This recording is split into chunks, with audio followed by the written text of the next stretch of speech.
Okay, so today I'm going to do a 3 movie review in one video because I just haven't had much time. I'm catching up on my reviews because I haven't been doing them because I've been busy at work and in real life. So today I'm going to review the first 3 Resident Evil movies, which I just rewatched with a friend because me and this friend saw the new Resident Evil, Welcome to Raccoon City, whenever that came out like a month ago. I think it was a month ago.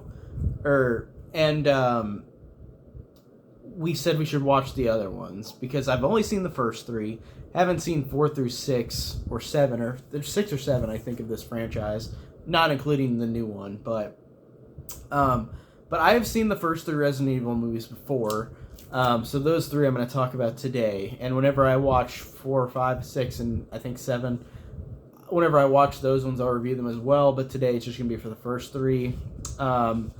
So, before I talk about the Resident Evil movies, let me talk about the video games, because I have not really played them that much. I have played Resident Evil 4, which I thought was fun. I did enjoy it.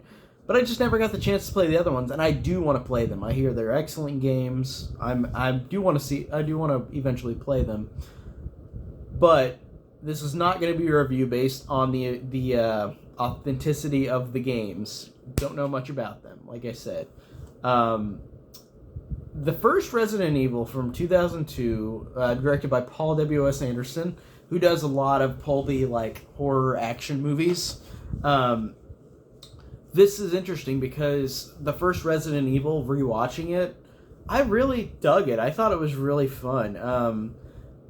So the basic plot of the first Resident Evil is that you've got a girl named Alice, Milla Jovovich. She wakes up and she doesn't know where she's at, and she's slowly recovering her memory while she's down in this location where zombies have taken over. And she and a group of people have to survive. And that's the basic plot of the first Resident Evil.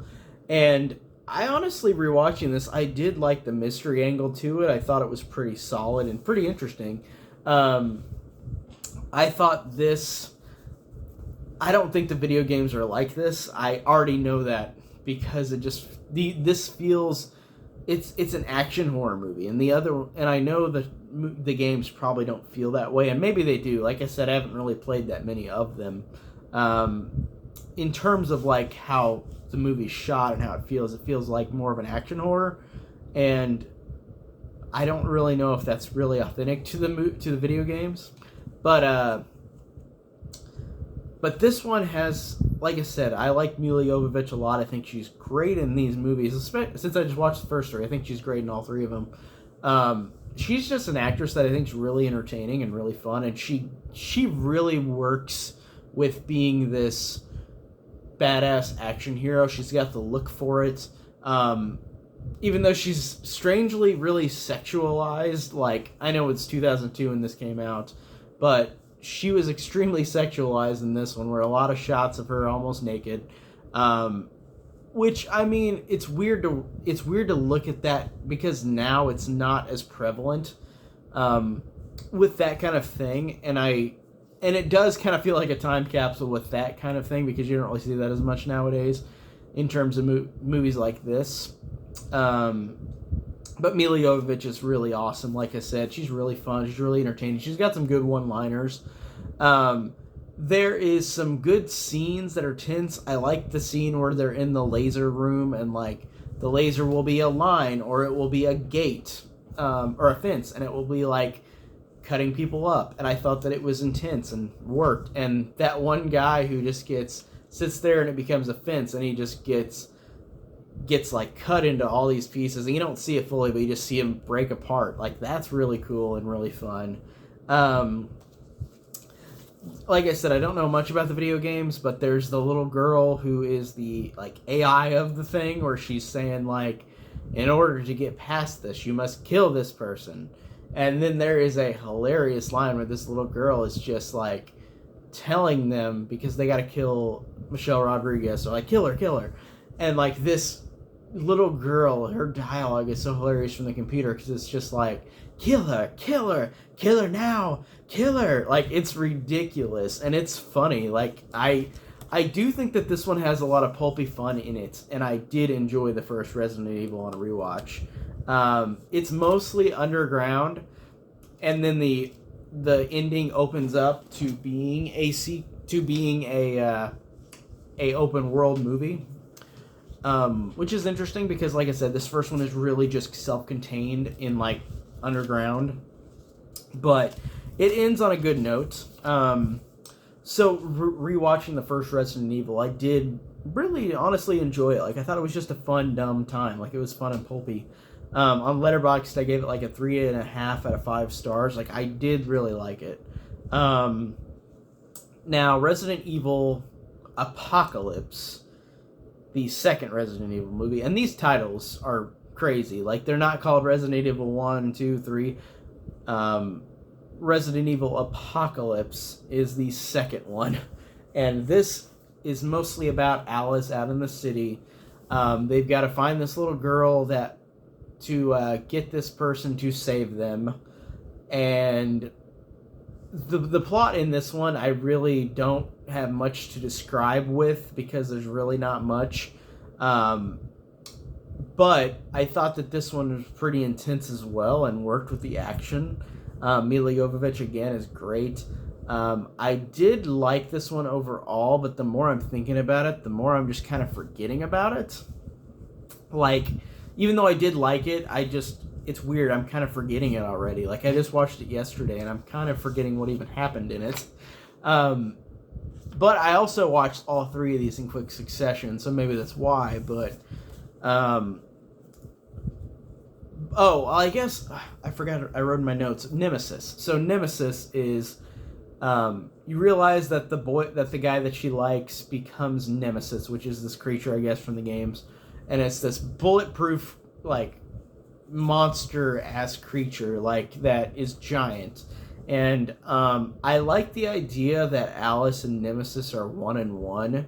Like one is the same as the other, where they have to fight each other. I thought that was cool, and I thought that was fun and entertaining, and I thought that was a good way to end the movie.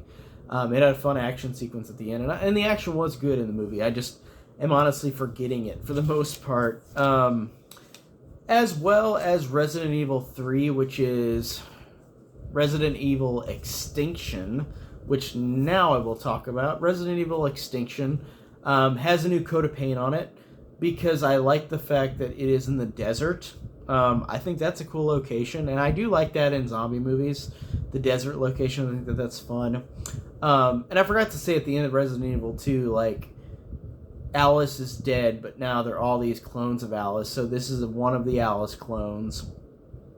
And you meet Claire, who is a character from the video games as well. Played by Ali Larter, which is great, from Final Destination. I liked her in the movie. I thought she was entertaining. I thought that she was a good, like, second character, like to Milla Jovovich, kind of like how Michelle Rodriguez was in the first one. And this one again, like, too, is sort of forgettable, but I think it's still fun. I think it's ridiculous with the gore and with the fun effects. Like, I liked the freaking ravens that were like pecking people up, like destroying them. I thought that was cool, like zombie ravens. That was pretty entertaining and pretty fun. Milla Jovovich is great again in this third one, but it's weird. Like, she looks so different. She looks like a mom in this, like with her short hair. Like, it's weird. It's strange with that, but I also forgot in this that Ashanti is in this. Like, I was watching this with my friend, and I looked, and I'm like, is that Ashanti? And then I looked it up on IMDb, and I'm like, it's Ashanti, like the singer from the 2000s. I was like, what? Why is she in this? She didn't last long in the movie, but I'm like, why is Ashanti in this? Like, that was weird. But she was fine in the movie. Like, I did like her. I thought she was good. Like, the performance was good. So that's a plus for a singer to have a good performance in a movie, because usually they hamstring or shoehorn in singers to movies, and it's just like the acting's not amazing. But like this, I thought she was fine. I thought she was entertaining. Like, I did like Ashanti in this. I I did think that it did a good job of just being entertaining, but again, like the second one, kind of forgetting about it already, and I just watched it yesterday. Like, it just kind of was whatever. Like, it's fine. It's got some good zombie effects and good gore, but like, and I like the desert setting, but it's just, besides that, I really don't remember much about it. Again, like, it's just kind of slightly forgettable, but still, it's dumb, fun, pulpy entertainment, and I thought it was entertaining.